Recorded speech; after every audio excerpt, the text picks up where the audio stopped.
السلام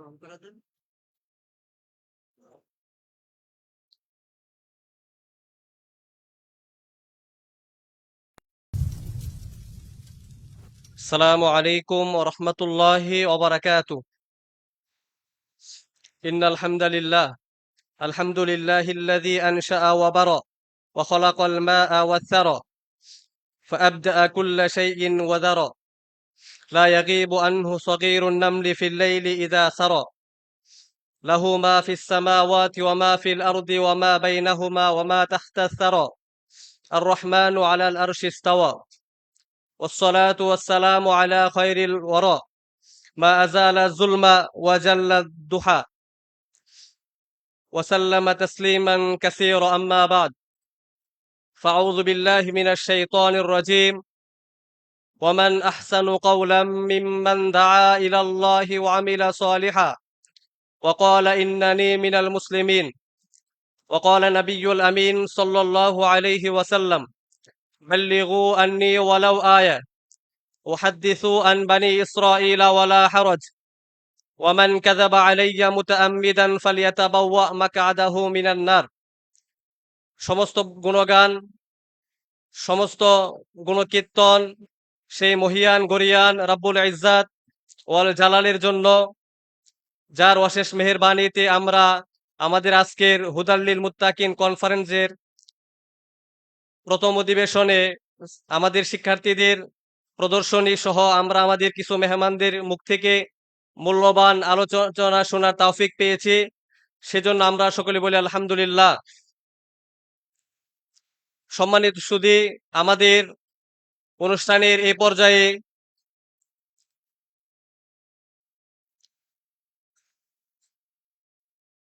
আমাদের সামনে আলোচনা নিয়ে আসার জন্য বিনীতভাবে অনুরোধ করব চাঁদপুর ইসলামিক কালচারাল একাডেমির সম্মানিত প্রিন্সিপাল উস্তাদ শেখ শামীম রাজা হাফিজাহুল্লাহকে। উস্তাদের আলোচনার বিষয় মাদ্রাসা শিক্ষার গুরুত্ব। এ পর্যায়ে আমাদের সামনে আলোচনা নিয়ে আসবেন উস্তাদ শেখ শামীম রাজা হাফিজাহুল্লাহ।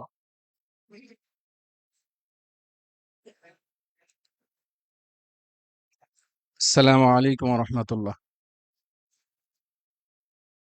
نحمده ونصلي على رسوله الكريم. أما بعد فأعوذ بالله من الشيطان الرجيم. بسم الله الرحمن الرحيم. اقرأ باسم ربك الذي خلق.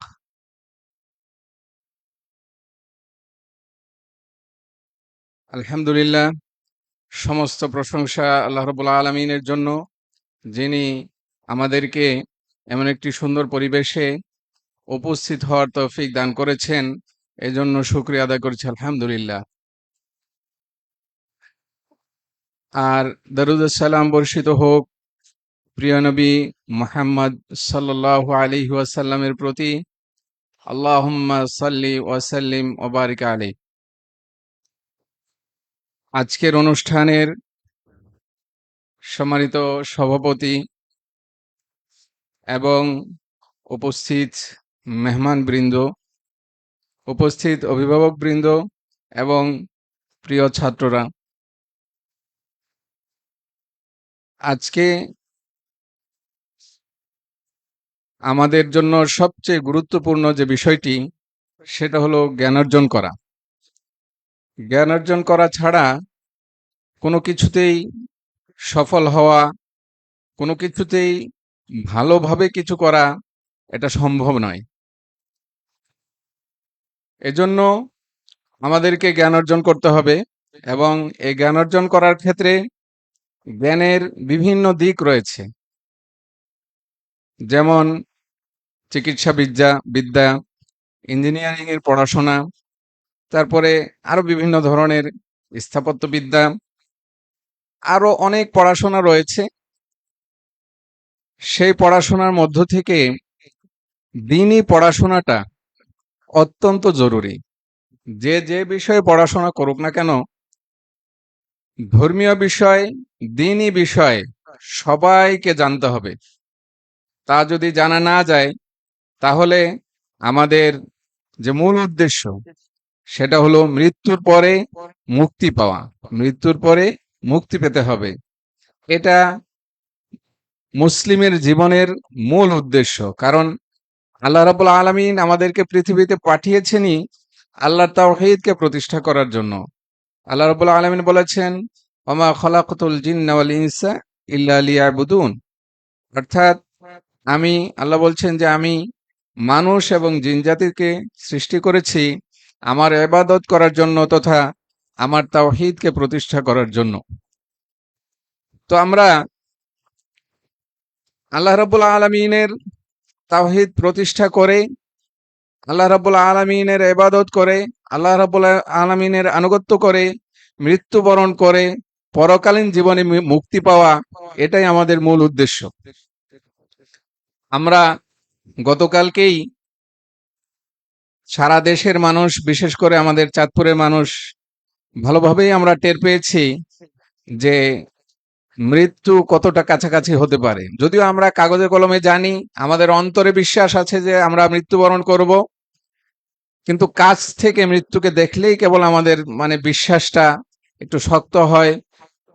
তাছাড়া আমরা বিষয়গুলো হালকাভাবেই দেখি। মৃত্যু যে হবে এ নিয়ে চিন্তা ভাবনা করার আমাদের আসলে সময় থাকে না। কালকে যখন যে যেখানেই ছিলেন, যখন ঘর বাড়িগুলো দুলছিল, তখন অনেকেই নিশ্চয়ই আতঙ্কিত ছিলেন যে এই বুঝি জীবনটা গেল। তো জীবন ওই মুহূর্তে না গেলেও যে কোনো মুহূর্তেই চলে যাবে। এজন্য আমাদেরকে প্রস্তুতি গ্রহণ করতে হবে এবং এই প্রস্তুতির জন্য দ্বীনি ইলম অর্জন করা অত্যন্ত জরুরি। দ্বীনি ইলম অর্জন করা অত্যন্ত জরুরি। যদি আমরা দ্বীনি ইলম অর্জন করতে না পারি, তাহলে আমাদের চলাফেরা, লেনদেন, ওঠা বসা, যে কোনো কাজেই আমরা আল্লাহর সন্তুষ্টির জন্য করতে পারবো না। বা অনেক সময় কোন কাজটা করলে একই ইবাদত জেনে করলে এক ধরনের সওয়াব, না জেনে করলে সওয়াব কমে যাচ্ছে। যেমন ধরেন, যদি জামাতের সাথে সালাত আদায় করা হয় তাহলে 25 বার 27 গুণ সওয়াব। তাহলে এই যে 25 গুণ সওয়াব অর্জন করা যাবে, এটা তো একটা ইলম। যে ব্যক্তি জানে না সে তো একাই সালাত আদায় করবে, আর যে ব্যক্তি জানে একই সালাত আদায় করেও 25 গুণ সওয়াব বেশি পাচ্ছে। তো এভাবে ইলমের অনেক গুরুত্ব রয়েছে, অনেক প্রয়োজনীয়তা রয়েছে। আজকের এই সংক্ষিপ্ত সময়ে আমি শুধু আপনাদেরকে আহ্বান জানাবো যে আমরা যে যে বয়সেরই আছি, আমাদেরকে চেষ্টা করতে হবে দ্বীনি জ্ঞান অর্জন করা। এবং যারা দ্বীনি জ্ঞান অর্জন করেছেন, নির্ভরযোগ্য যে আলেম ওলামা রয়েছেন, যেমন আজকে আপনারা উপস্থিত হয়েছেন আমাদের দেশ বরেণ্য ওলামায়ে কেরামের বক্তব্য শোনার জন্য, এখানে শুধু বসে থাকা নয়, বরং তাদের কাছ থেকে ইলম অর্জন করার জন্য দৃঢ় প্রতিজ্ঞ হয়ে আমাদেরকে এখানে বসে থাকতে হবে এবং তাদের কাছ থেকে ইলম শিখতে হবে। এবং সেই সাথে আমাদের যে সন্তানাদি রয়েছে তাদেরকে দ্বীনি ইলম যেন তারা অর্জন করতে পারে, সেই ব্যবস্থা অবশ্যই গ্রহণ করতে হবে। নইলে আমরা দুনিয়াতেও বিপদগ্রস্ত হব এবং আখিরাতেও বিপদগ্রস্ত হব। তো সেই জায়গা থেকে আমরা আমাদের চাঁদপুরে ইসলামিক কালচারাল একাডেমি এখানে প্রতিষ্ঠিত হয়েছে। 2019 সাল থেকে এখানে চলছে। এখানে আমাদের হিফজ বিভাগ, নুরানি বিভাগ এবং কিতাব বিভাগ বালকদের জন্য 10ম শ্রেণী পর্যন্ত, এবং বালিকাদের জন্য মক্তব থেকে নিয়ে 5ম শ্রেণী পর্যন্ত রয়েছে। এই মাদ্রাসা সহ যে যেখানে চাঁদপুরে যে যেখানে বাস করেন সব এলাকাতে প্রতিষ্ঠান হয়েছে। সেই প্রতিষ্ঠানগুলোতে আপনাদের বাচ্চাদেরকে ভর্তি করান এবং দ্বীনি ইলম অর্জন করান জরুরিভাবে। আল্লাহ তাআলা আমাদের সবাইকে তৌফিক দান করুক। আসসালামু আলাইকুম ওয়া রাহমাতুল্লাহ।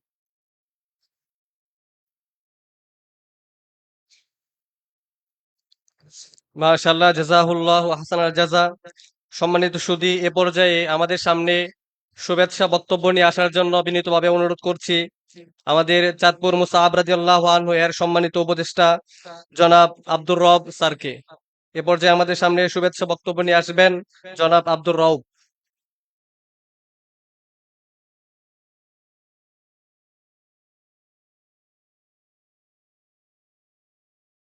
আলহামদুলিল্লাহ রাব্বিল আলামিন, আসসালাতু ওয়াসসালামু আলা আশরাফিল আমবিয়া ওয়াল মুরসালিন, নবিয়ানা হাবিবানা ইমামুনা মুহাম্মদ সাল্লাল্লাহু আলাইহি ওয়াসাল্লাম। আসসালামু আলাইকুম রহমতুল্লাহ। আপনারা সবাই কেমন আছেন? আলহামদুলিল্লাহ।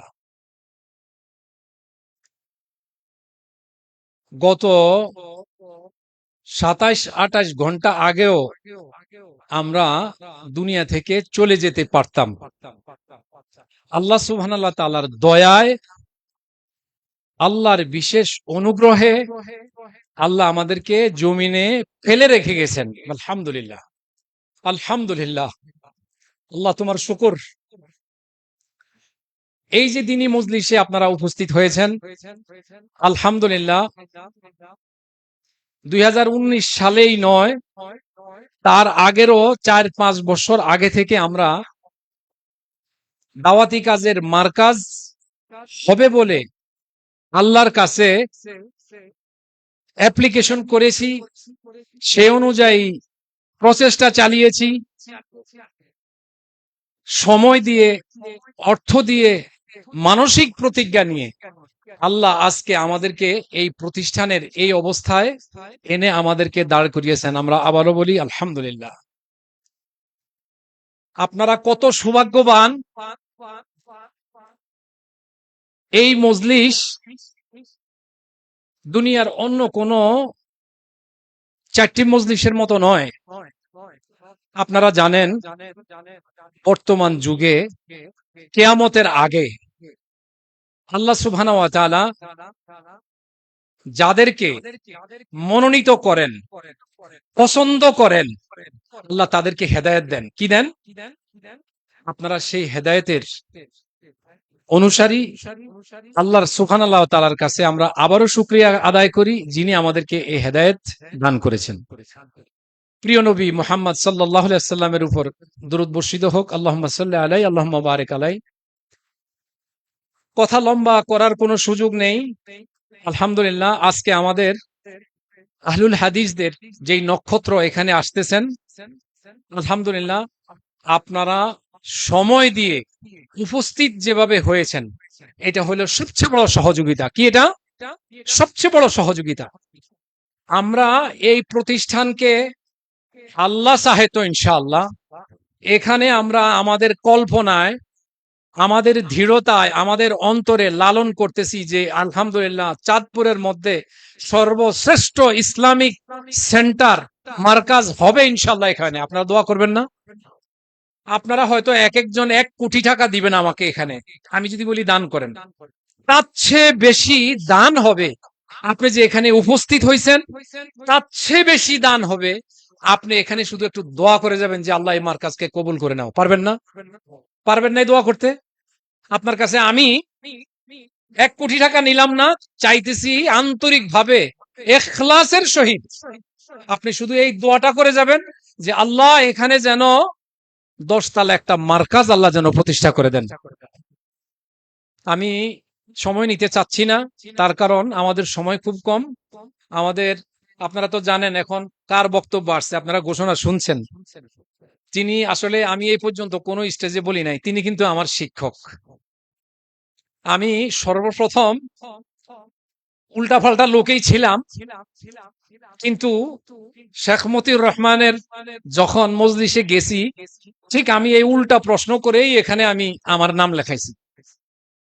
কি প্রশ্ন? প্রশ্নটা হইলো, আমি আপনাদের মজলিসে বসবো না, কারণ আপনারা জুমা পড়ছেন জোহরের আগে।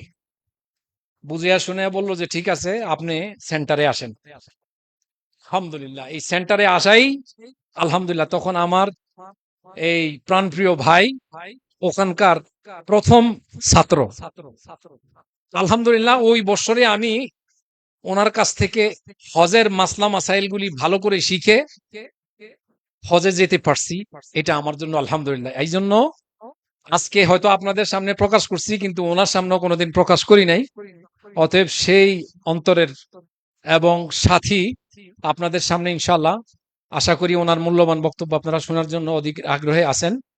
তো আল্লাহ সুবহানাল্লাহর কাছে দোয়া করবেন আমার ভাইকে যেন আল্লাহ সুস্বাস্থ্য দান করেন। ইলমি জগতে যারাই আছেন প্রত্যেকে আমাদের শিক্ষক, প্রত্যেকের জন্য আপনারা প্রাণ খুলে দোয়া করবেন।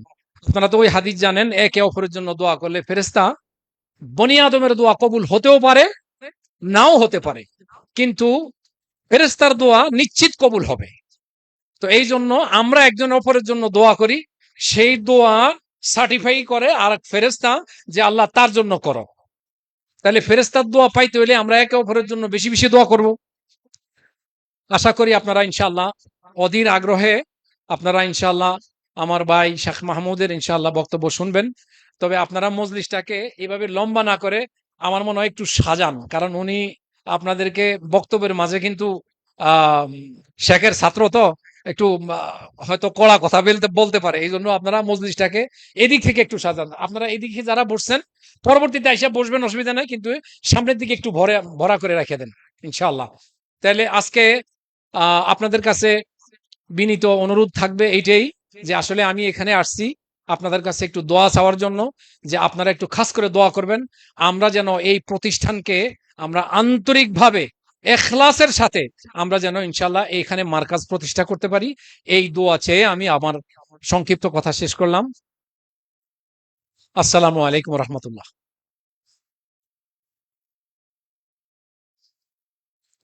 মাশাআল্লাহ, অসংখ্য ধন্যবাদ স্যারকে। সম্মানিত সুধী, আপনারা ইতিমধ্যে লক্ষ্য করেছেন আমাদের মাঝে এসে উপস্থিত হয়েছেন আমাদের আজকের কাঙ্ক্ষিত আলোচক। আপনারা জানেন যিনি খুবই সুন্দর এবং তথ্যবহুল আলোচনা করে থাকেন, আমাদের মুহতারাম মাহমুদ বিন কাসিম, খতিব চাষারা আহলে হাদিস জামে মসজিদ। তো আপনারা প্রত্যেকে একটু একটু করে সামনে একটু চলে আসবেন, আশা করি সুন্দর করে বসবেন। আমাদের আজকে সম্মানিত শাইখের আলোচনার বিষয় ব্যক্তি জীবনে কোরআনের আমল। আলোচনা নিয়ে আসার জন্য বিনীতভাবে অনুরোধ করছি মুহতারাম মাহমুদ বিন কাসিম হাফিজাহুল্লাহকে।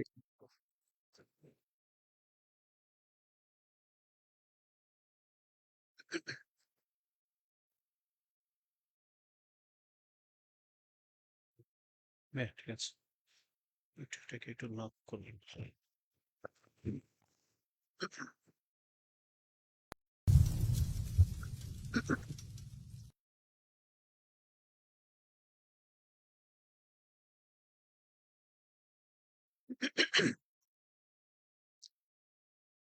السلام عليكم ورحمة الله وبركاته. الحمد لله رب العالمين والعاقبة للمتقين والصلاة والسلام على أشرف الأنبياء والمرسلين نبينا محمد وعلى آله وصحبه أجمعين، وبعد.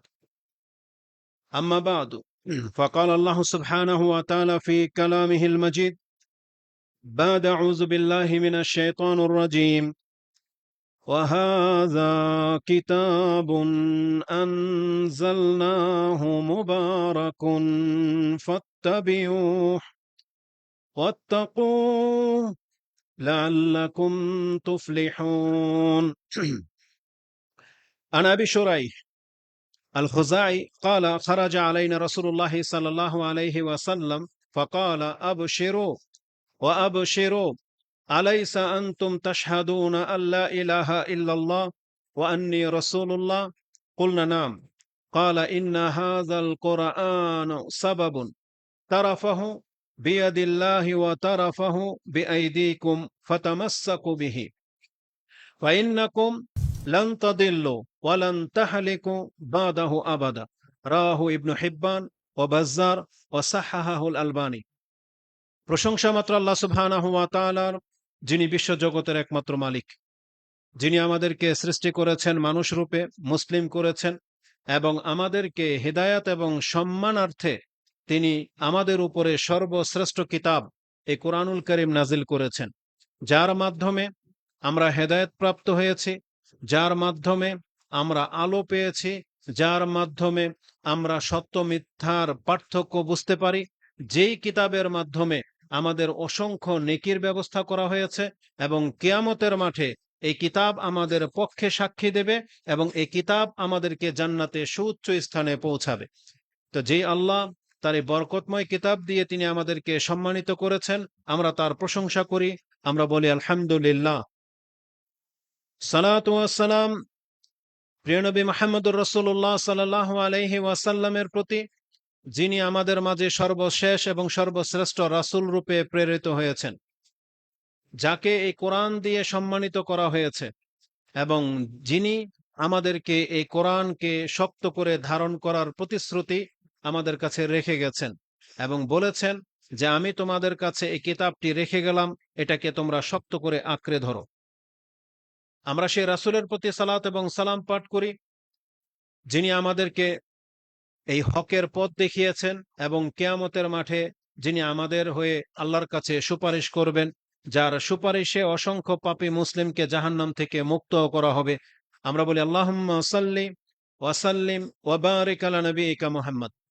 যেমনটা আপনারা জানেন যে আজকে সিরাতুল হুদাল লিল মুত্তাকিন যেই কনফারেন্স আয়োজন করা হয়েছে তাতে প্রত্যেকের একটা নির্দিষ্ট বিষয় বেঁধে দেওয়া হয়েছে এবং সময়ও নির্ধারিত।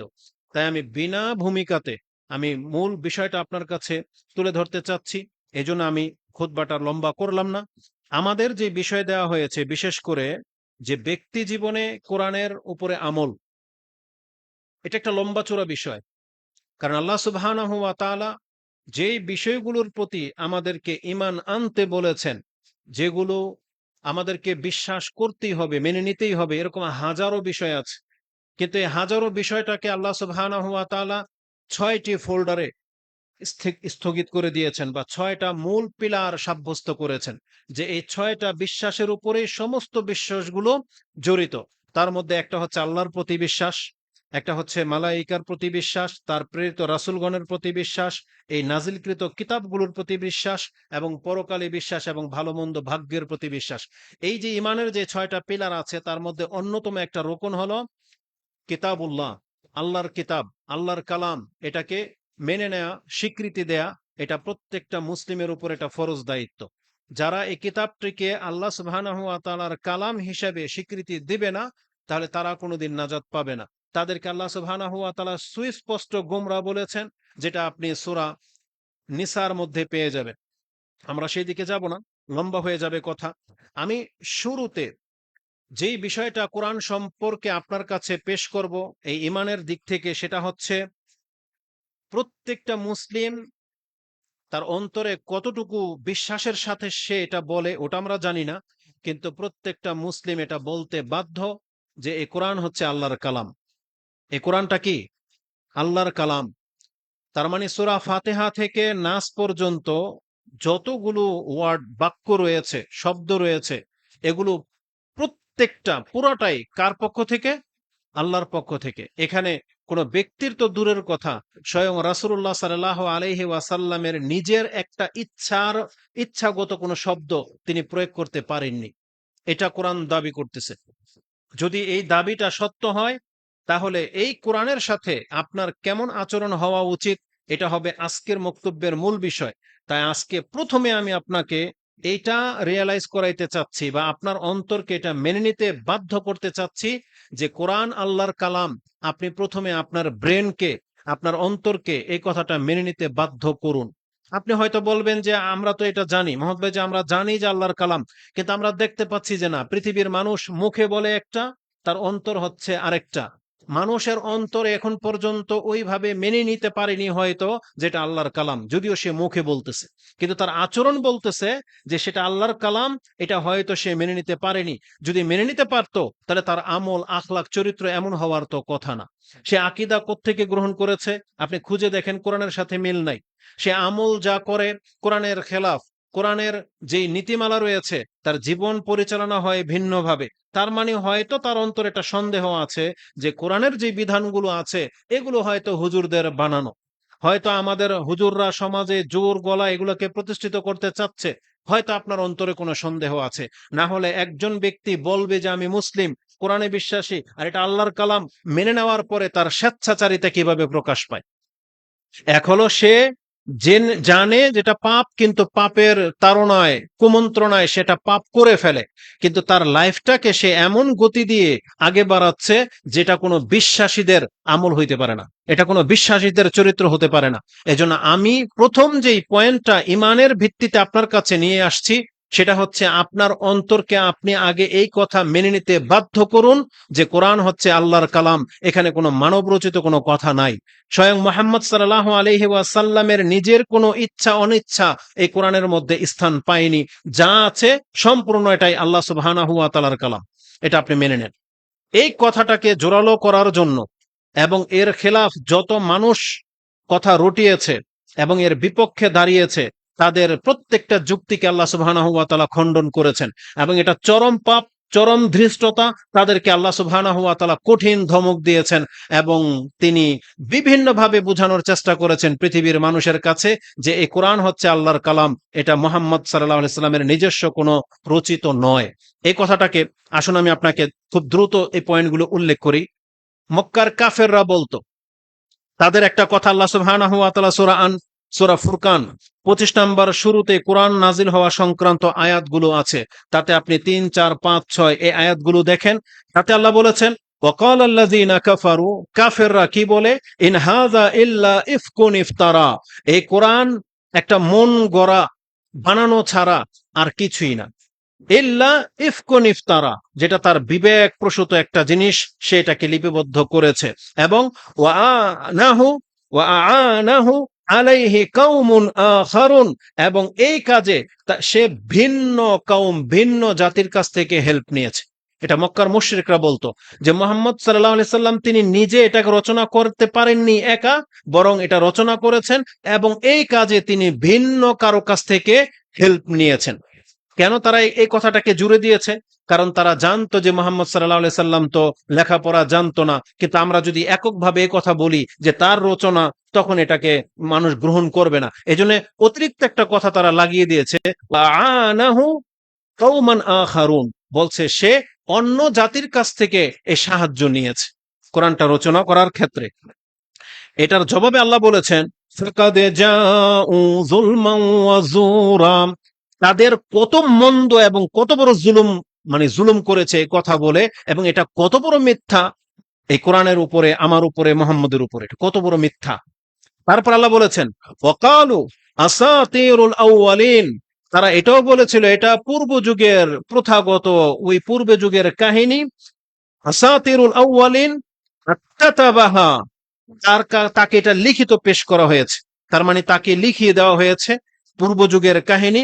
ফাহিয়া তুমলা আলাইহি বুকরাতাও ওয়া আসীলা, যেটা সকাল সন্ধ্যায় তাকে পাঠ করে শোনানো হয়।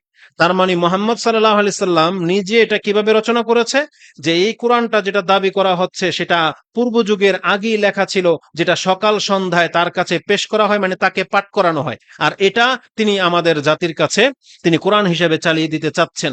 এটা ছিল কাফেরদের দাবি।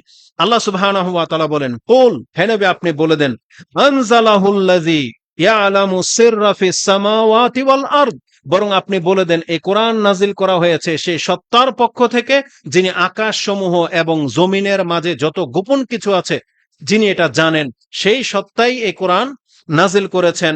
ইন্নাহু কানা গফুরার রাহিমা, আর নিশ্চয়ই তিনি হচ্ছেন ক্ষমাশীল এবং দয়াবান, যার ফলে যে এত বড় মিথ্যা কথা বলার পরেও তোমরা আজকে বেঁচে গেছো, তিনি ক্ষমা করেই যাচ্ছেন, তার দয়া তোমরা পেয়েই যাচ্ছ, অথচ তারা এত বড় একটা মিথ্যা রটনা করেছিল। তো এই আয়াতগুলো আপনি সূরা ফুরকানের 6 নম্বরে আপনি পেয়ে যাবেন।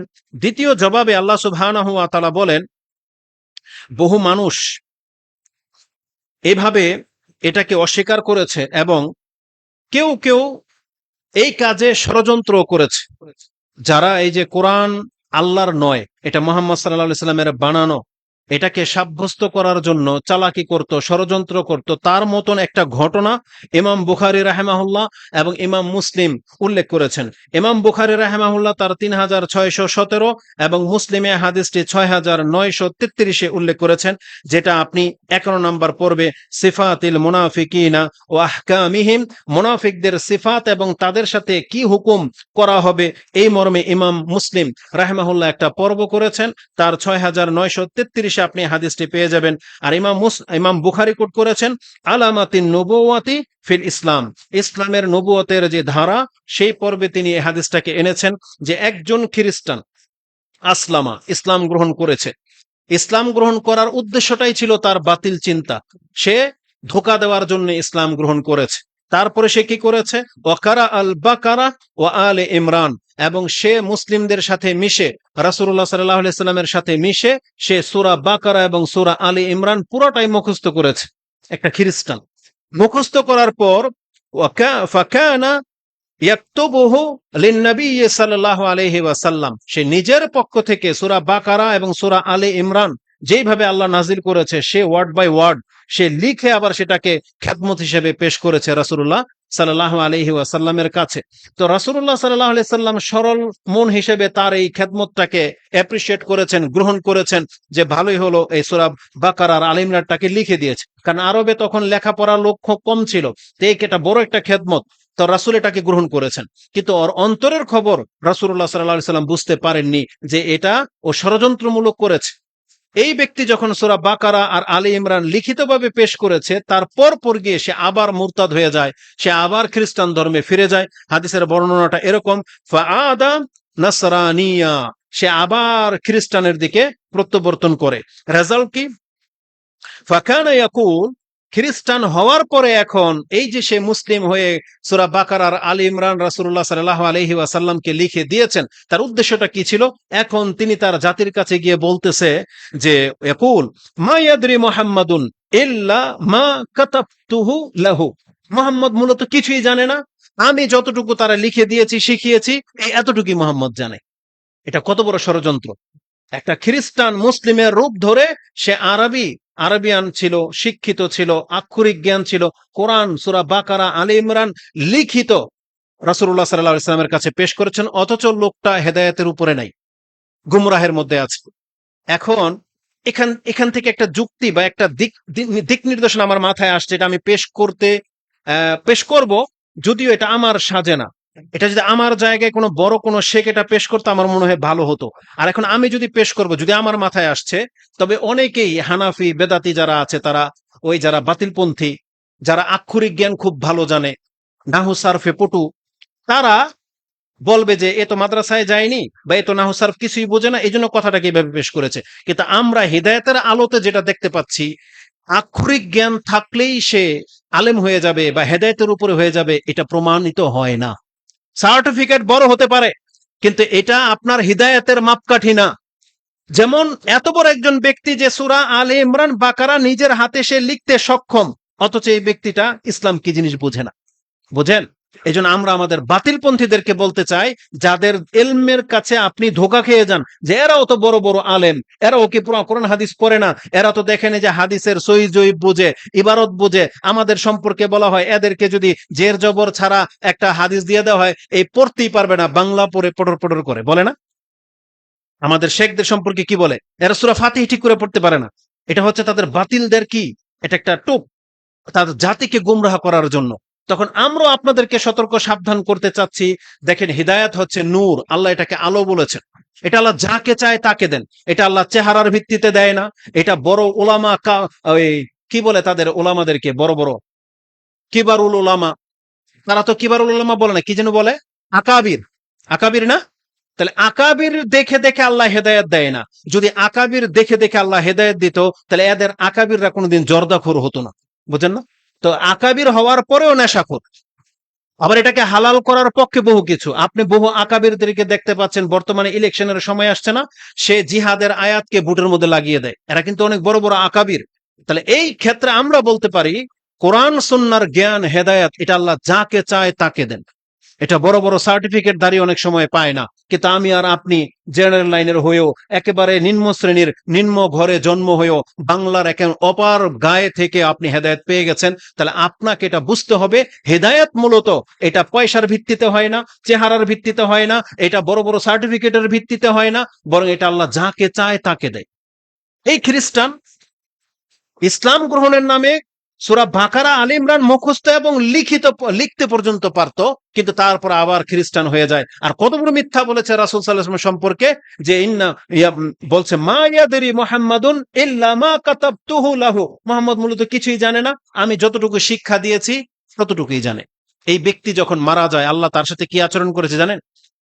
ফাআমাতাহুল্লাহ, আল্লাহ তাকে মেরে দিলেন। ফাদাফানুহু, তার জাতিরা তাকে দাফন করলো। ফাআসাবা ওয়াকাদ লাফাযাতহুল আরদ, জমিন কি করলো, ওই লাশটাকে পরে তুলে ফেলে দিল, জমিন থেকে বেরিয়ে গেছে লাশ নিজে নিজে। তারা এই লাশটাকে তিনবার করে দাফন করেছে এবং তারা বলতো হাযা ফিলু মুহাম্মাদিন ও আসহাবিহি, এটা মুহাম্মদ আর তার সঙ্গীদেরই কাজ। কেন? লাম্মা হারাবা মিনহুম, এই লোক যখন তাদেরকে ছেড়ে দিয়ে চলে আসছে, এই জন্য জিদ্দে রাগে মুহাম্মদ তার সঙ্গীদেরকে দিয়ে কাজটা করিয়েছে। তার পরের দিন শেষ রাত্রে তারা কি করলো, ফা হাফারু লাহু ওয়া আমাকু লাহু ফিল আরদি মাস্তাতাউ, এবং তারা যথাসম্ভব বড় টিম নিল এবং মাটি খুঁড়তে খুঁড়তে যত গভীরে সম্ভব ছিল তারা লাশকে এত গভীরে নিয়ে দাফন করলো এবং কবর দিয়ে দিল, যেটা কোনো মানুষের দ্বারা সম্ভব না রাতারাতি সে লাশকে বের করে নেওয়া। কিন্তু রেজাল্ট ওই একই, তার পরের দিনও দেখা গেল যে লাশ জমির উপরে। যখন ফাআলিমু আন্নাহু লাইসা মিনান নাস, তারা এই আচরণ দেখে বুঝতে পেরেছে এই লাশকে উপরে তুলে আনার কাজ এটা কোনো মানুষের হতে পারে না, তারা বুঝতে পেরেছিল। তারপরে কি করেছে, ফাআলকাউহু, তখন তারা এটাকে ফেলে দিল, ওই লাশটাকে আর দাফন করলো না। তারা বুঝতে পেরেছে এটা তারা অপকর্মের ফল, এই লাশকে তারা টাচ করে নেই, এটা পচে গলে ওই এইভাবেই কুকুর টুকুরে হয়তো খেয়ে নিয়েছে। তাহলে আল্লাহ সুবহানাহু ওয়া তাআলা এইভাবে তাদেরকে লাঞ্ছিত করেছেন। কিন্তু আমি আপনাকে দেখাতে চেয়েছি বুখারী মুসলিমের হাদিস দিয়ে যে কোরআন আল্লাহর কালাম না, এটাকে প্রমাণ করার জন্য তারা বহু প্রোপাগান্ডা চালিয়েছে এবং মিথ্যা রটিয়েছে, কিন্তু আল্লাহ সুবহানাহু ওয়া তাআলা তিনি তার প্রত্যেকটার অপব্যাখ্যার জবাব কোরআনের আয়াত দিয়ে আল্লাহ দিয়েছেন। যেমন আরেকটা আয়াত নিয়ে নেন, এটা অনেক চমৎকার একটা বিষয়। আমরা আসলে যখন কোরআন পড়ি, আজকের মূলটাই হচ্ছে আপনাকে কোরআন বুঝতে হবে। আল্লাহ সুবহানাহু ওয়া তাআলা আমাদেরকে কি দিক নির্দেশনা দিচ্ছেন, এটা আপনাকে কোরআন পড়তে হবে, বুঝতে হবে, তাহলে আপনি সঠিক গাইডলাইন পাবেন। আপনি অনেক সময় হতাশ হয়ে যান, পেরেশান হয়ে যান যে আমি এত সৎ, আমার জীবনটা এমন কেন, এটা অনেক সময় আপনার ফিল হবে। তার আগে আমি একটু আপনাদের একটু দৃষ্টি আকর্ষণ করতেছি। আমি কথা বলে কিন্তু মজা পাচ্ছি না, অনেকেই কথা বলতেছে। এই বাচ্চাগুলোর পিতামাতাকে এদের তো মানে ভদ্রতা শিক্ষা দিতে হবে। ওরা গোল হয়ে বসে কেন এখানে? আপনাদের ম্যানেজমেন্ট কোথায়? ওদেরকে সিরিয়াল করে, এত মাদ্রাসার ছাত্র না? এই দেখো এদিকে, এদিকে সামনে আসো। ওঠো ওঠো ওঠো ওঠো, হ্যাঁ তুমি ওঠো ওঠো, জি ওঠো, আসো সামনে কাতারে আসো, ওঠো, আপনার পেছনে উঠান তো, আসো একজন একজন করে সামনে বসেন। এই যে এদেরকে ছিন্ন ভিন্ন করেন, এগুলো বসে বসে কথা বলতেছে, এটা কোনো আদব হইলো? আমাদের সাথে এটা আমরা মেনে নেব, কিন্তু বড়দের সাথে যদি এমনটা করে, এটা একটা সেমিনার হচ্ছে, এটা এখান থেকে কোরআন সুন্নাহর দিক নির্দেশনা দেবে, আর এটা একটা মাদ্রাসার প্রতিষ্ঠান। এখান থেকে আদব যদি না শিখে, তাহলে কি রাস্তাঘাটের পোলাপান আদব শিখবে? সারা জীবন যদি টিচাররা যদি তাদেরকে এই আদবটা শিক্ষা দেয় আর তারা যদি না নেয়, এটা শিক্ষকদের কত ব্যথিত হওয়ার ব্যাপার, বাপ মা কতটা ব্যথিত হয় যে যাদেরকে আমরা আদর করে লালন পালন করতেছে ওদেরকে শিখাবো, অথচ ওরা শিক্ষা নিতে চায় না। এই বাচ্চাটা তো বসা আছে এখানে, এটা তো খেলতামশার জায়গা না। প্রত্যেকের আদবের সাথে বসবে, এটা একটা অ্যাডভার্টাইজ, কারণ এগুলো প্রচার হবে, মানুষ এসে তোমাদেরকে দেখবে, সালাম দিয়ে কথা বলতেছো, আদবের সাথে বসতেছো, এখান থেকে কিছু নিচ্ছ। এর জন্যই না তোমাদেরকে মাদ্রাসায় প্রতিষ্ঠিত করা হয়েছে। তোমাদেরকে দেখে আরো 10টা বাচ্চা শিখবে, বাপ মা শিক্ষা নেবে এখান থেকে যে না, এই মাদ্রাসায় প্রতিষ্ঠানে দিয়ে তারা এমনটা সন্তান গড়ে দিয়েছে। এটা আমরা প্রত্যাশা করি। এজন্য আমি মনে করি আদবের সাথে এখানে বসতে হবে যারাই বসেছেন, আর কিছু কিছু নেয়ার জন্য এখানে আসতে হবে, কারণ এটা একটা জিকিরের মজলিস, আর এখানে একটা নেকির ব্যাপার আছে। ওই যে বাচ্চাগুলো তারপরও দুষ্টামি করতেছে, তোমার পেছন থেকে এগুলো সরাও।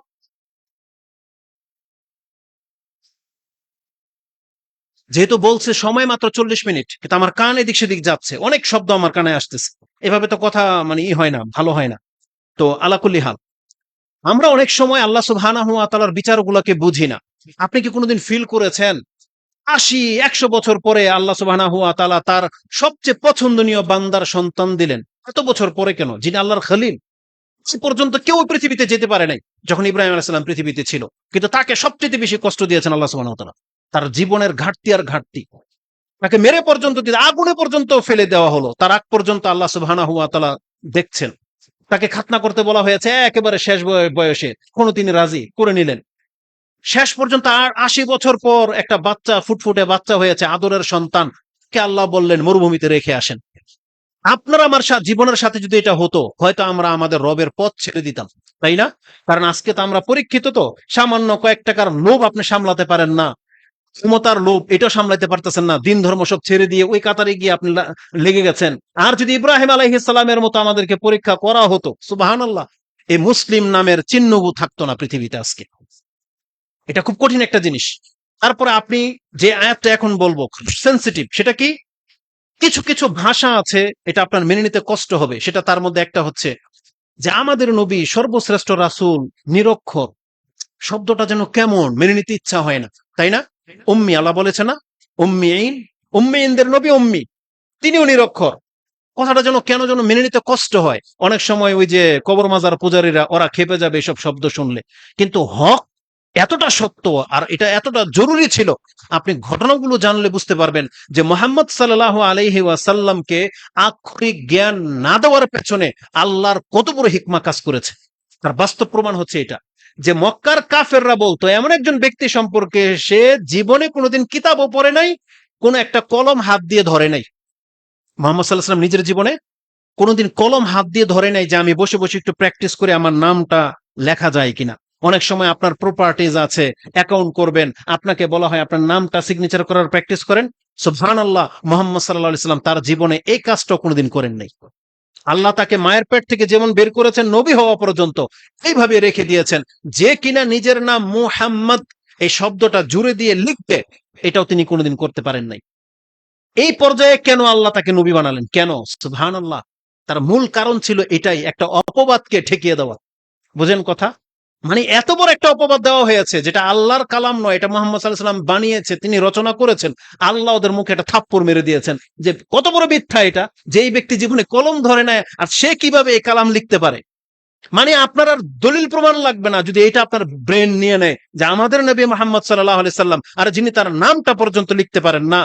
এই জন্য তিনি আঙ্গুলের মধ্যে স্টাম্পিং এর জন্য মোহাম্মদ লিখিয়ে নিয়েছিলেন মোহাম্মদ রাসূলুল্লাহ, একটা আংটি বানানো হয়েছিল যেটা তিনি স্টাম্পিং করতে পারতেন। সেই জন্য হুদায়বিয়ার সন্ধির সময় যেখানে মোহাম্মদ রাসূলুল্লাহ কথাটা লেখা আছে, কাফেররা মানে নাই, তখন বলছে যে আপনি যদি রাসূলই হইতেন তাহলে আবার চুক্তি কষার কিসের দরকার পড়তো, আমরা তো এমনি আপনার মেনে নিতাম। এই মোহাম্মদ রাসূল এই কথাটি তো আমরা মানি না।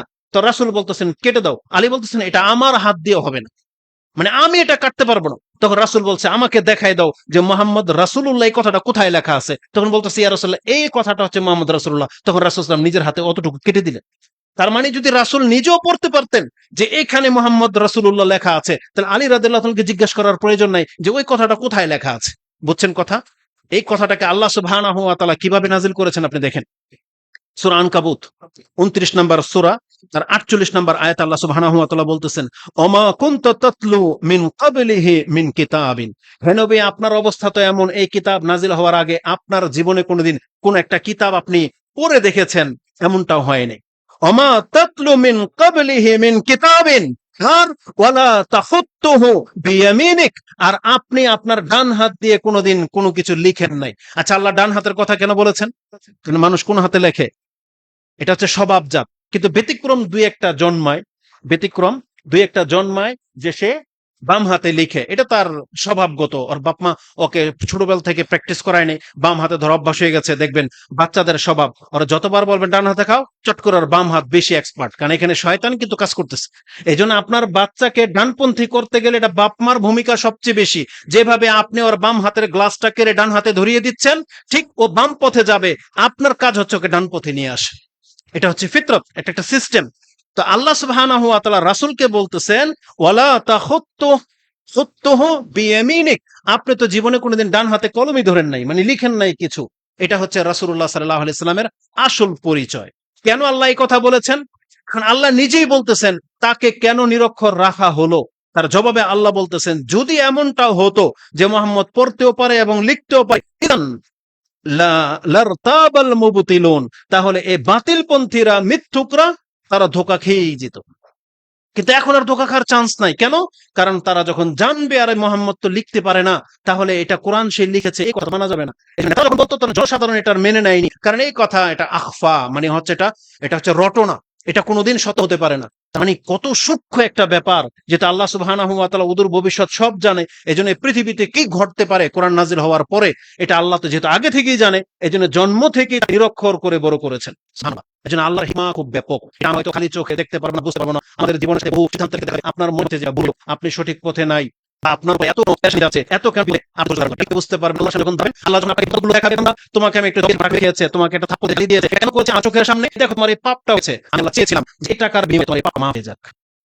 কারণ আল্লাহ তার বান্দাকে কখনো জাহান্নামে ফেলবে না, এজন্য আল্লাহ বহু সাবাব করে রেখেছেন যাতে কোনো কারণে আমাদের বান্দা জাহান্নাম থেকে বেঁচে যাক। আমাদের বিপদ আপদগুলো, আমাদের ঘাটতি, আমাদের নষ্ট সাবাব আল্লাহ বলেছেন, রাসূল বলেছেন, একটা তার তো হালকা আঘাত যদি কোনো মুসলিমের লেগে যায়, এর বিনিময়ে তার পাপকে ঝরিয়ে দেন, মর্যাদাকে উঁচু করে দেন। এজন্য মুসলিমরা অবশ্যই আল্লাহর প্রতি ভরসা হতে হবে এবং আল্লাহর প্রতি সুধারণা রাখতে হবে যে আমার জীবনের ব্যক্তিত্বের সাথে যা ঘটে এটা সবটাই আমার কুকর্মের ফল, এর বিনিময়ে আল্লাহ হয়তো আমাকে ব্যথা দিয়ে, আঘাত দিয়ে, ঘাটতি দিয়ে আমাকে তিনি শুধরাতে চাচ্ছেন। আর এর মর্মে স্পষ্ট হাদিস আছে, যেটা আমরা একটা সময় আলোচনা করেছিলাম। তাহলে এই আয়াতটার মধ্যে সূরা আনকাবুতের 48-এ আল্লাহ বলে দিয়েছেন যে মুহাম্মদ তো নিজে পড়তে পারে না, লিখতে পারে না, তাহলে যদি এমনটা হতো তাহলে তোমার সন্দেহ করার অবকাশ থাকতো, কিন্তু এমনটা কিছুই না। তার মানে এই আয়াত প্রমাণ করে যে মুহাম্মদ সাল্লাল্লাহু আলাইহি সাল্লাম এই কোরআনের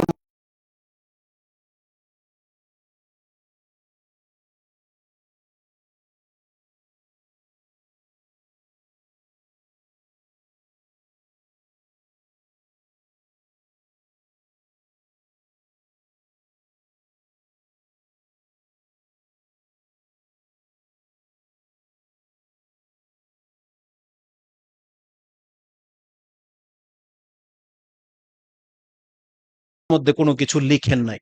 কিন্তু পরবর্তীতে কিছু নাস্তিকদের বিচক্ষণতা এমন, তারা হয়তো আপনাকে ধোঁকা দিয়ে দিবে। কিভাবে?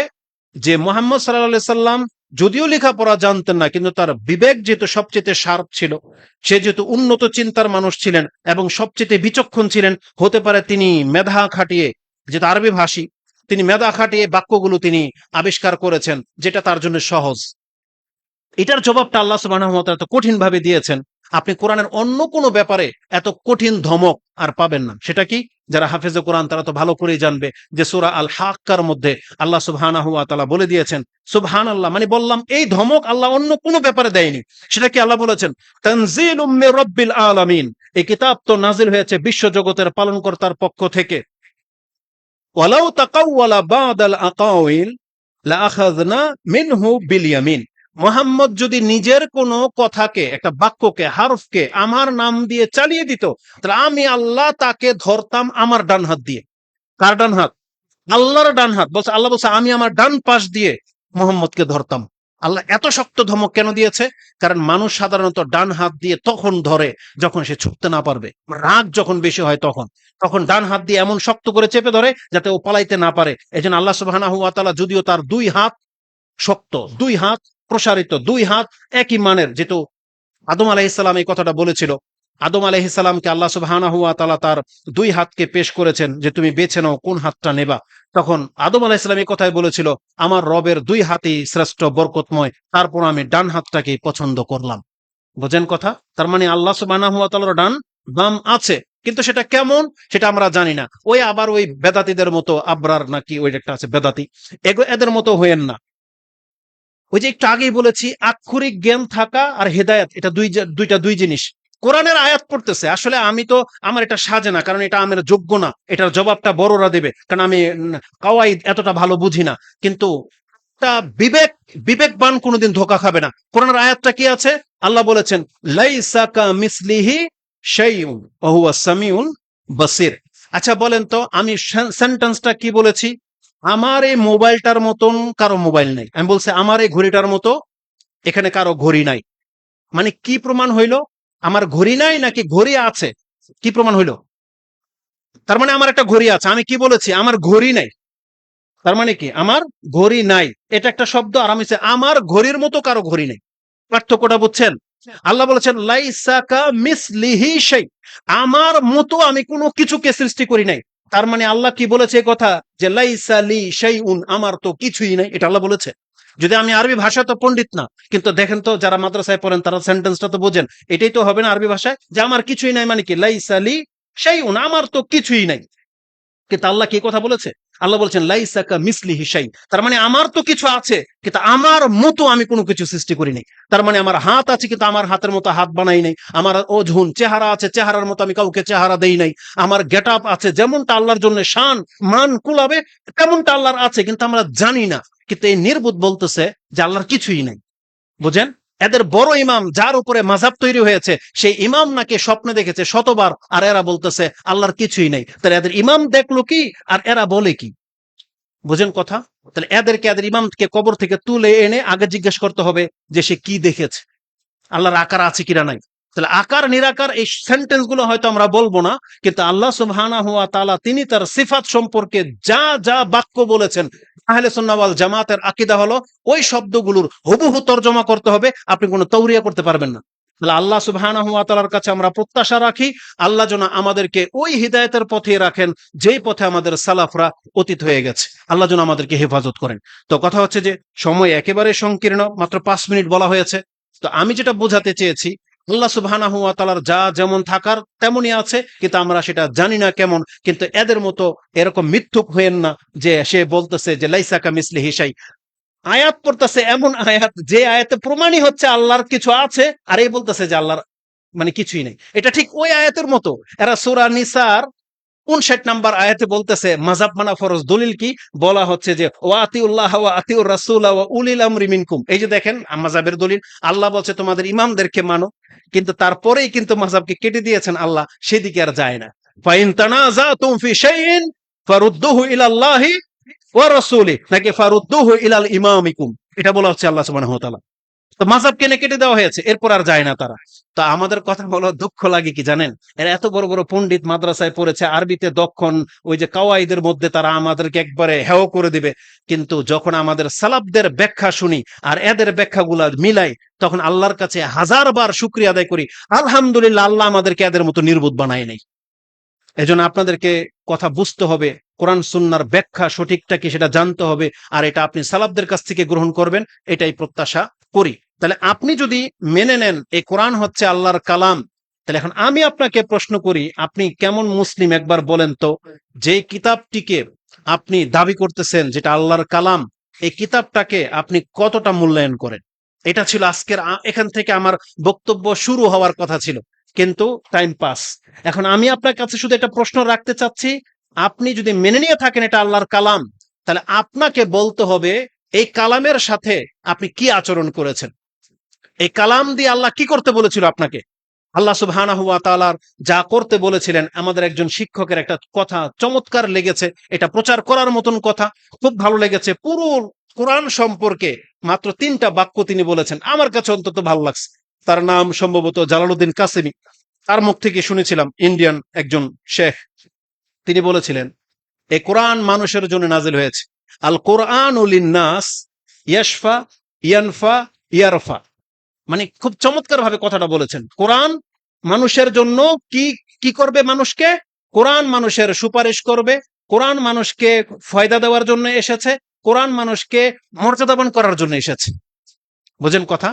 যেমন আল্লাহ বলেছিলেন তাহা মা আনজালনা আলাইকাল কোরআনা লিতাশকা, আমি তো আপনার উপরে কোরআন নাজিল করে আপনাকে ঠকানোর জন্য নাজিল করি নাই, বরং আল্লাহ বলেছেন আমি পৃথিবীতে কোরআন নাজিল করেছি তোমাকে জিতানোর জন্য, তোমার মান মর্যাদাকে উঁচু করার জন্য, আর কিয়ামতের মাঠে কোরআন তোমার পক্ষে সাক্ষী দেওয়ার জন্য। এটা হচ্ছে কোরআন, কিন্তু আপনি এটাকে প্রত্যাখ্যান করেছেন। কোরআন আপনার মর্যাদা উঁচু করতো, কেমন উঁচু করতো? একটা কৃতদাস মুক্ত হয়ে ইবনে আবজা নামের ব্যক্তি উমর রাদিয়াল্লাহু তাআলার যুগে মক্কার গভর্নর হয়ে যাচ্ছে এই কোরআনকে ভালো করে শিখার কারণে। উমর রাদিয়াল্লাহু তাআলা যখন তার গুণ জানতে চেয়েছেন যে কে ইবনে আবজা, তখন বলেছিলেন এটা মাওলাম মিন মাওয়ালিনা, এই ব্যক্তির মান এমন, ইন্নাহু কারিউন লিকিতাবিল্লাহি আযজা ওয়া জাল ওয়া ইন্নাহু আলিমুন বিল ফারাইজ। এই ইবনে আবজা আল্লাহর কালামটাকে খুব ভালো করে জানে এবং সে মাসলা মাসাইল, ফরায়েজের মাসলা মাসাইল ভালো জানে, এজন্য তাকে মক্কার গভর্নর বানিয়ে আসছি। ওমর রাদিয়াল্লাহু তাআলা এই কথা শুনে কি বলেছিলেন জানেন?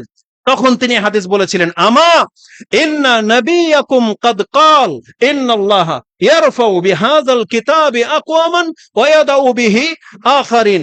এই তো তোমাদের নবী আমাদেরকে এই কথা বলে গেছেন মাত্র কিছুদিন হলো, যে আল্লাহ সুবহানাহু ওয়া তাআলা এই কিতাব দিয়ে বহু জাতিকে সম্মানিত করবেন, আর এই কিতাবটাকে যারা ছেড়ে দিবে আল্লাহ তাদেরকে কিতাব দ্বারাই লাঞ্ছিত করে ছেড়ে দিবেন। তাহলে সেই কিতাবটা আমাদের ঘরে, সেই কিতাবটা আপনার পকেটে, চাইলে আপনি আপনার মোবাইলে রাখতে পারেন, কিন্তু এই কিতাবের সাথে আমরা আমাদের মহিলারা কি আচরণ করেছি, যেখানে আমাদের মহিলাদেরকে আল্লাহ সুবহানাহু ওয়া তাআলা বলেছেন ওয়াযকুরনা মা ইউতলা ফি বুয়ুতিকুন্না মিন আয়াতিল্লাহি ওয়াল হিকমা, আয়াতটা দেখে নেবেন যেটা সূরা আহজাবের মধ্যে রয়েছে, সম্ভবত 33, 34, 35 এই আয়াতগুলোর মধ্যে থাকতে পারে। আল্লাহ বলেছেন নবীর স্ত্রীদেরকে এবং মুমিন মহিলাদেরকে, তোমরা তোমাদের ঘরে যে আল্লাহর কালাম থেকে পাঠ করা হয় এবং হাদিস থেকে পাঠ করা হয় তোমরা তা থেকে উপদেশ নাও। আমাদের নারীদেরকে বলা হয়েছিল কোরআন থেকে উপদেশ নিতে, কিন্তু আমাদের নারীরা কার থেকে উপদেশ নেয়? নানির থেকে, দাদির থেকে, পাশের বাড়ির চাচি থেকে, ওই বেস্তি জেওয়ার থেকে, ওই মুকসুদুল মুমিনিন থেকে, ওই যে পাড়ার মহিলারা দাওয়াতি কাজ করতে আসছে তাদের থেকে। বোঝেন কথা? আমাদের মহিলারা উপদেশ নেয় তাদের কাছ থেকে, গণকের কাছ থেকে, তারা হাত দেখায় তাদের কাছ থেকে, ওই নাস্তিকবাদী কিছু মহিলা শাহবাগে নাচে তাদের কাছ থেকে আমাদের মা বোনরা উপদেশ নিচ্ছে। স্কুল কলেজের ম্যাডামদের কাছ থেকে স্কুল এই মেয়েগুলা মাস্টার্স ডিগ্রি পাশ করা মেয়েগুলো উপদেশ নিচ্ছে।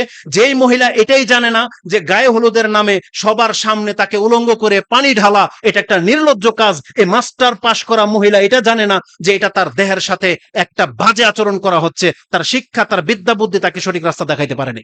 অথচ আল্লাহ সুবহানাহু ওয়া তাআলা বলেছিলেন তুমি শিক্ষা নেবা কোরআন থেকে, যেটা তোমার ঘরে প্রতিনিয়ত পাঠ করা হয়।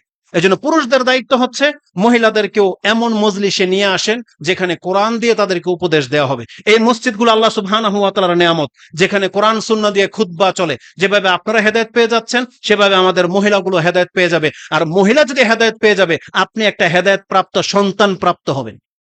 কিন্তু তাদেরকে যদি শিক্ষা না দেওয়া হয় যত কুসংস্কার আছে তাদের মধ্যে বিদ্যমান।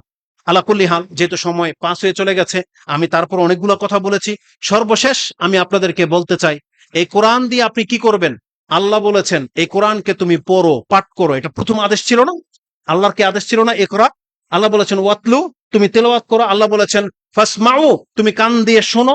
তার মানে আপনি কোরআন পড়বেন, আপনি কোরআন শুনবেন, আপনি কোরআন বুঝবেন। আল্লাহ বলেছেন আফালা ইয়াতাদাব্বারুনাল কোরআন আম আলা কুলুবিন আকফালুহা, নাকি তাদের অন্তরের ভিতর মোহর মেরে দিয়েছি?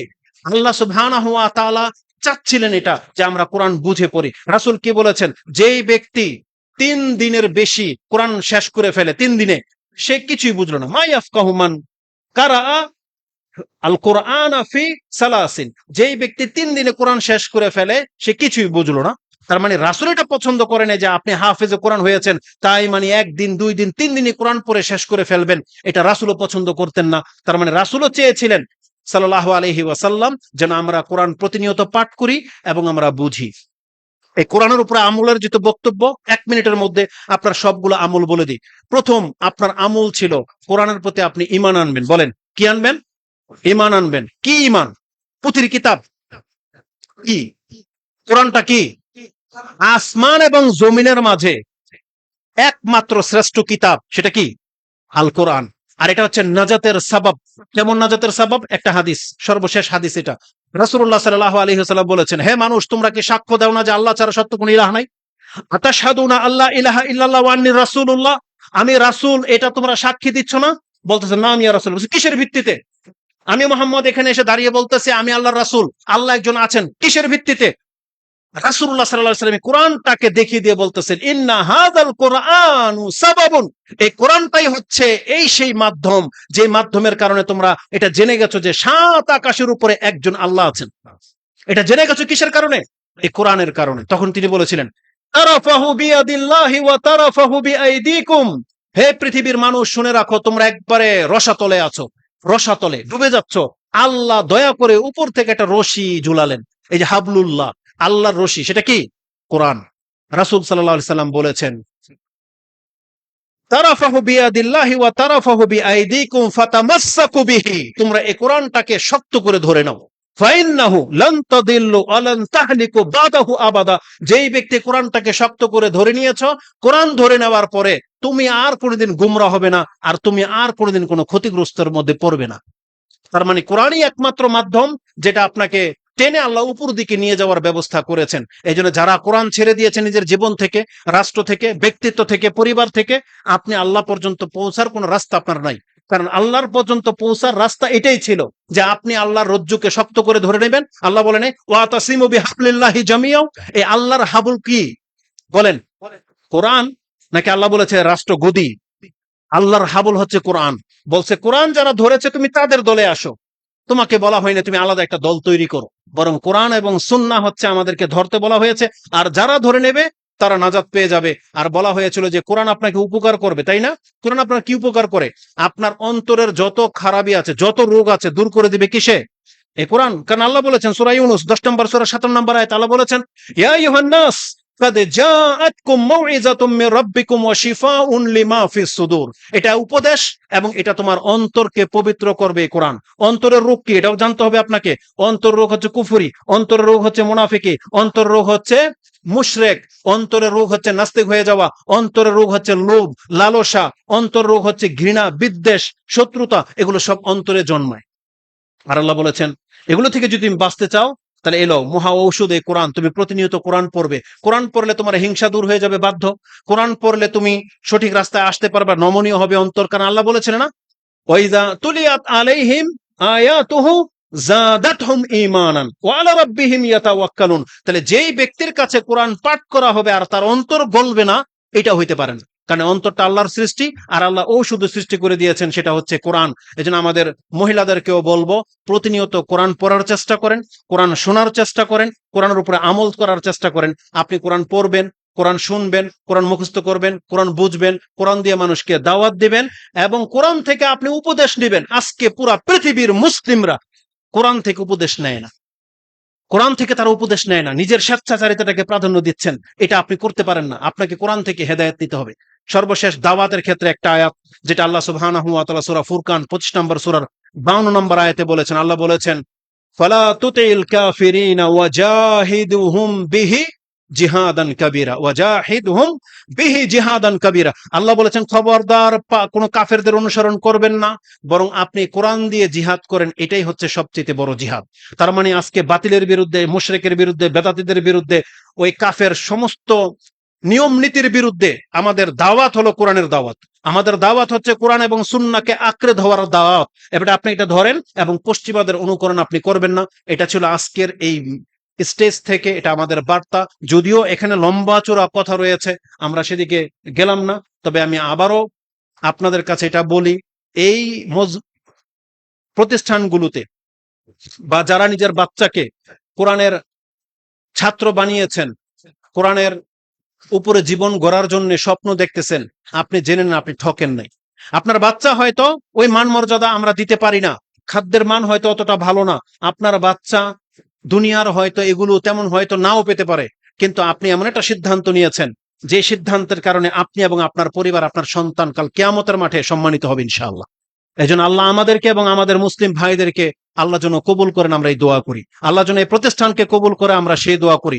এবং এই ধরনের প্রতিষ্ঠান প্রত্যেকটা ডিস্ট্রিক্টে, প্রত্যেকটা মহল্লায় যেন গড়ে ওঠে। আল্লাহর এমন কিছু বান্দাদেরকে আল্লাহ যেন দাঁড় করিয়ে দেয়, যার মাধ্যমে এই সালাফি দাওয়াত আগে বাড়বে ইনশাআল্লাহ। এবং কিয়ামতের মাঠে যেন একে অপরের সাথে আমাদের দেখা হয় এবং আমরা যারা নাজাতের পথে আছি, আমরা যেন সত্যিকার অর্থে নাজাত পাই। আল্লাহ সুবহানাহু ওয়া তাআলার কাছে আমরা সবাই সে প্রত্যাশা রাখি, আল্লাহ তুমি আমাদের ভুল ত্রুটিগুলোকে মাফ করে দাও এবং আমাদের অন্তরের ভিতরে কোরআনের প্রশান্তি আমরা যেন পেতে পারি। আল্লাহ আমাদের অন্তরটাকে ওইভাবে ঠান্ডা করে দাও এবং এই কোরআন থেকে যেন আমরা আলো নিতে পারি, কোরআন থেকে যেন আমরা হেদায়েত নিতে পারি। আল্লাহ তুমি আমাদেরকে সেই বিদ্যা বুদ্ধি দান করো। আমিন ইয়া রাব্বাল আলামিন। আসসালামু আলাইকুম ওয়া রাহমাতুল্লাহি ওয়া বারাকাতুহু।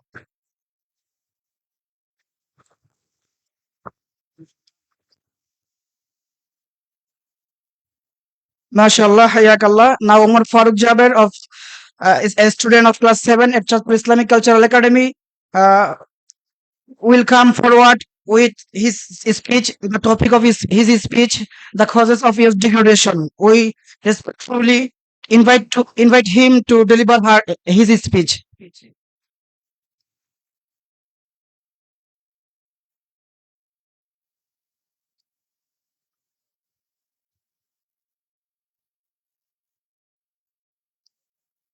السلام عليكم ورحمة الله وبركاته. الحمد لله رب العالمين والصلاة والسلام على رسوله الكريم وعلى آله وأصحابه أجمعين، أما بعد، فأعوذ بالله من الشيطان الرجيم. بسم الله الرحمن الرحيم. ألا بذكر الله تطمئن القلوب. وقال رسول الله صلى الله عليه وسلم المرء على دين خليله. الحمد لله. All praises are due to Allah, who the Lord of the multiverse. Countless speech and blessing for our beloved Prophet Muhammad sallallahu alaihi wasallam, who came as a mercy to mankind, a guide for the earth, a light for the victim of darkness.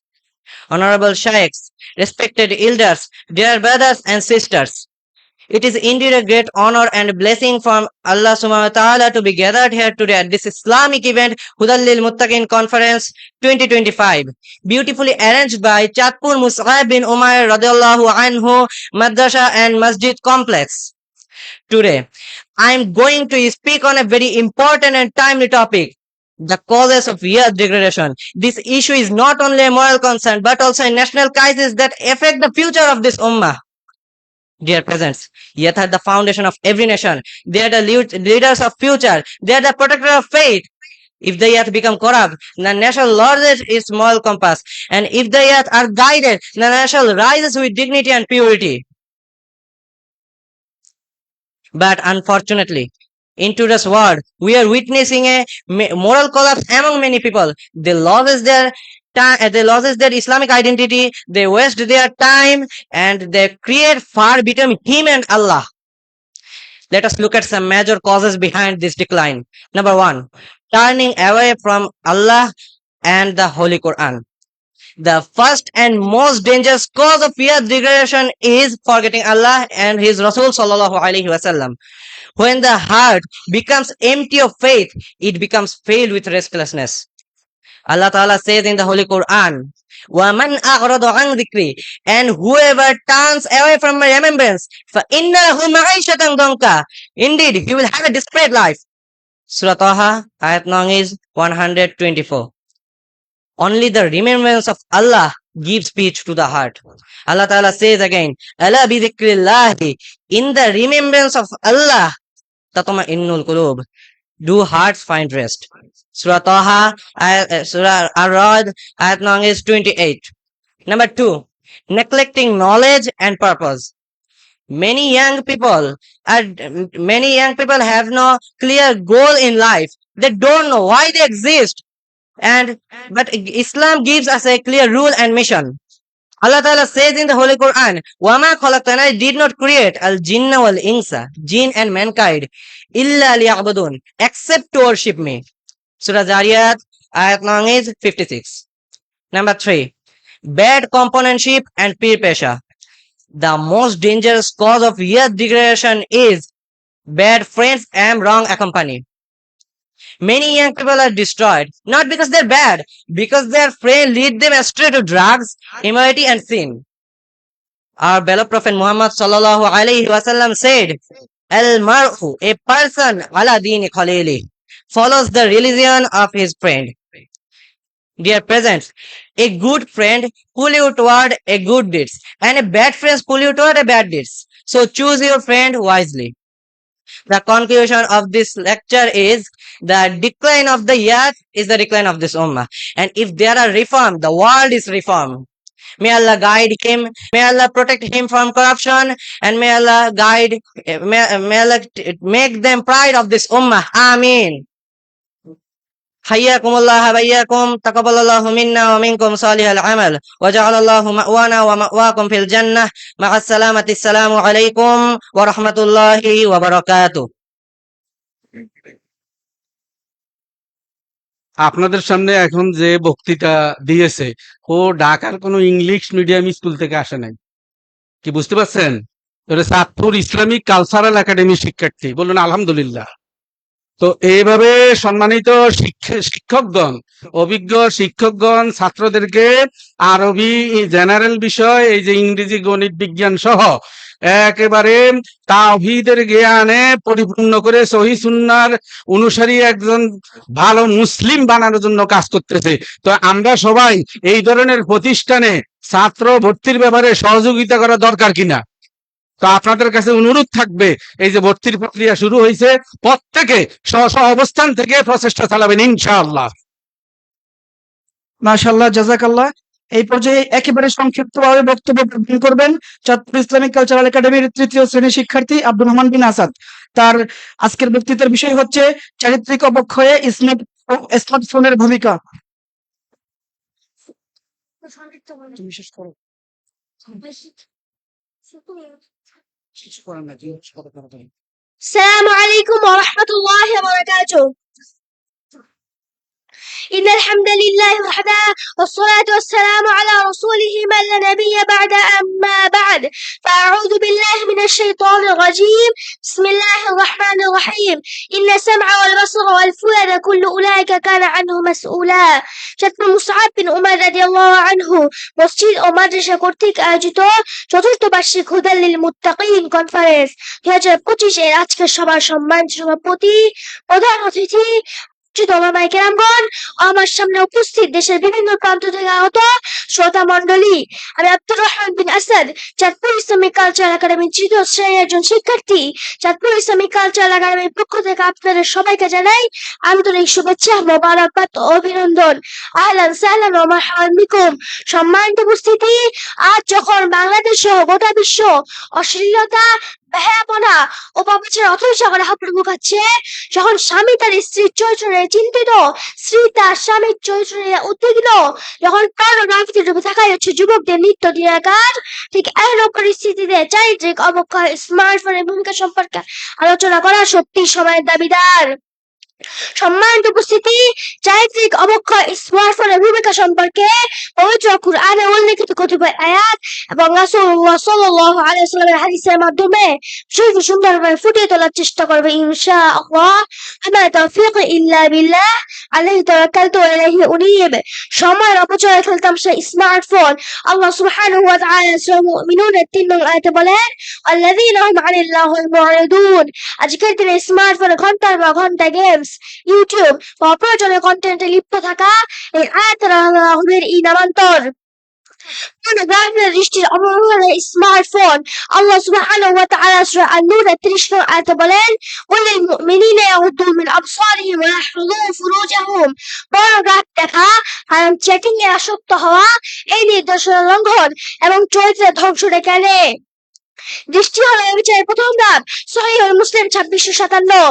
মিথ্যা তথ্য ও গুজব ছড়ানো smartphone. রাসূলুল্লাহ সাল্লাল্লাহু আলাইহি ওয়াসাল্লাম ইরশাদ করেন, কাফা বিল মার'i কাযিবান আন ইউহাদ্দিসা বিকুল্লি মা সামি'a। কারোর জন্য এতটুকুই মিথ্যা হওয়া যথেষ্ট যে সে যা শুনেছে সেই না করে তা বলে বেড়ায়। সহিহ মুসলিম। মোহতারাম হাজিরিন, উপরোক্ত আলোচনা থেকে আমরা বুঝতে পারলাম যে স্মার্টফোন যদি নিয়ন্ত্রণহীনভাবে ব্যবহার করা হয় তাহলে এটি হতে পারে নৈতিক অবক্ষয়ের প্রধান হাতিয়ার। এই ফোন যেন কিয়ামতের দিন আমাদের বিরুদ্ধে সাক্ষী না হয়, সেজন্য আসুন আমরা মহান আল্লাহ সুবহানাহু ওয়া তাআলার নিকটে দোয়া করি, আল্লাহুম্মা তাহির আয়ুনিনা মিনাল হারাম ওয়াহফিজ লানা আখলাকিনা। হে আল্লাহ, আমাদের চোখকে হারাম থেকে এবং চরিত্রকে ফিতনা থেকে হেফাজত করুন। আমিন। ওয়া আলাইনা ইল্লাল বালাগ। মা'আস সালাম। আসসালামু আলাইকুম ওয়া রাহমাতুল্লাহি ওয়া বারাকাতুহু। মাশাআল্লাহ, জাযাকাল্লাহ, হাইয়াকাল্লাহ ওয়া বাইয়াক। প্রিয় সুধী, এই পর্যায়ে মাগরিবের সালাতের আজান হবে। আজকে আজান দিবেন আমাদের চাঁদপুর মুসাব বিন উমাইর রাদিয়াল্লাহু আনহু মসজিদ ও মাদ্রাসা কমপ্লেক্সের সাবেক মুয়াজ্জিন হাফেজ কারি কাজল আহমেদ এবং মাগরিবের সালাত পড়াবেন হাফেজ মাহবুবুর রহমান।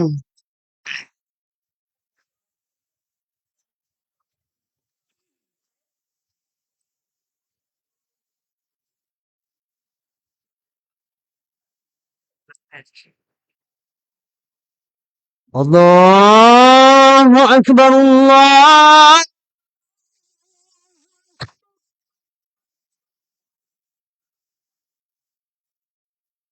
আল্লাহু আকবার,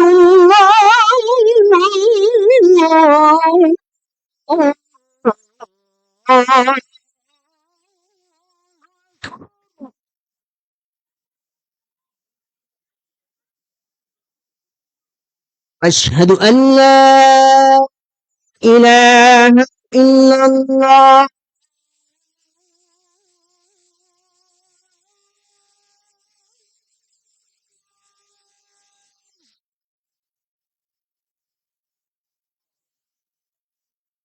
أشهد أن لا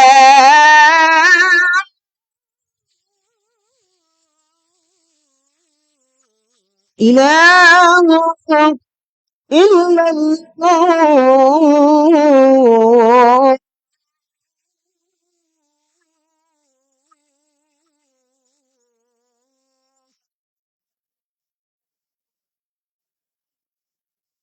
أشهد أن محمدا رسول الله.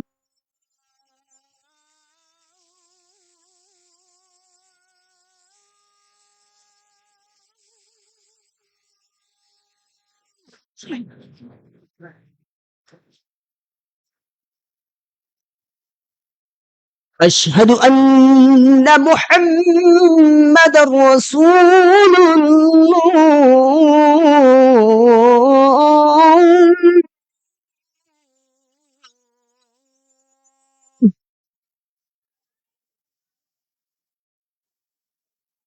حي على الصلاة.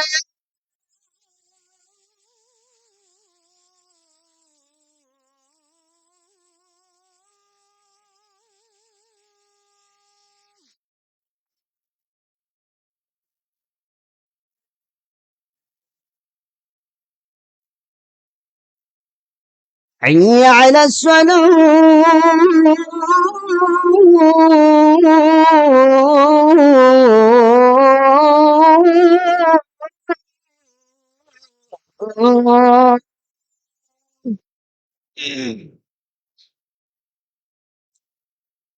حي على الفلاح.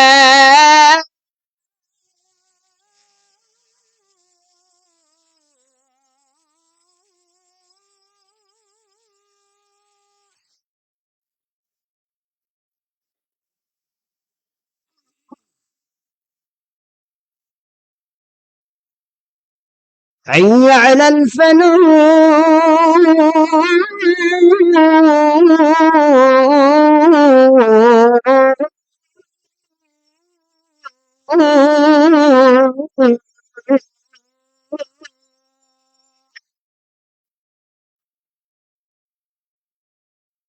الله أكبر الله.